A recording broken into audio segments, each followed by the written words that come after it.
గుర్తున్నానా? బాగున్నానమ్మా. నేనా నిన్నే వచ్చాను.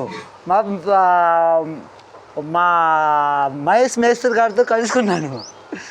ఈ అమ్మాయి పెద్దలు అయిపోయానా? చిన్నమ్మాయి పెద్దమ్మాయి ఊరి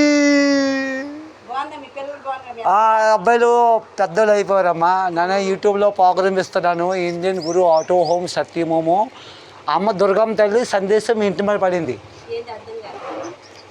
అమ్మ దుర్గమ్మ తల్లి ప్రేరణ తెలుగోళ్ళ మీద వాడిల మీద పడింది ఈ సందేశం. అప్పుడు నేను మీతో ఉండి కలిసి వెళ్ళిపోయాను కదా. మా పాప 14 సంవత్సరాలు అయింది. ఇప్పటికి పాప 14 సంవత్సరాలు అయింది. ఆ పాప 5 సంవత్సరాలు అంటున్నప్పుడు మాకు అన్ని వివరాలు చెప్పింది మాట. ఆ అమ్మ తల్లి దుర్గమ్మ రూపంలో స్వర్గ శ్రీమతి ఇందిరాగాంధీకి ప్రేరణలో నాతో మాట్లాడిందమ్మా. నరసమ్మ మీ పేరు కదమ్మా? గుర్తున్నాను. ఓం సత్యమోము ఛానల్ నడుస్తుంది. ఇండియన్ గురు ఆటో హోమ్ సత్యం యూట్యూబ్లో ప్రోగ్రామ్ ఇస్తున్నాను. మీరు చూసారంటే మీకు అర్థమవుతుంది అమ్మ తల్లిది ఏంది. మరి అంత బాగున్నా?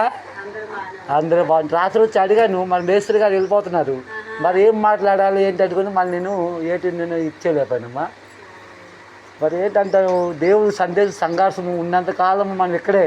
మనం చనిపోతే మనం ఆ లోకంకి వెళ్ళిపోవాలి, ఆ ద్వారంకి వెళ్ళిపోవాలి. 4 ద్వారంలో ఉత్తర ద్వారం ఉంది, ఉత్తర ద్వారానికి వెళ్ళాలి. ఓం సత్యమోం. మా మేస్త్రి గారు ఇల్లండి, మహేష్ మేస్త్రి గారు.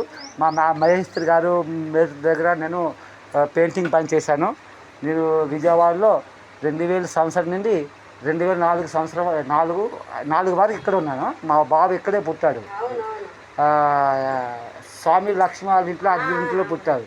దీపావళి రోజు పుట్టాడండి. ఓం సత్యమోము. సత్యం మాట్లాడాలి. సత్యం చెప్పకపోతే మనకి ముక్తి మోక్ష పరలోక ప్రాప్తం ఉండదు. Command Indian command sir. ఏంటమ్మా బాగున్నారా?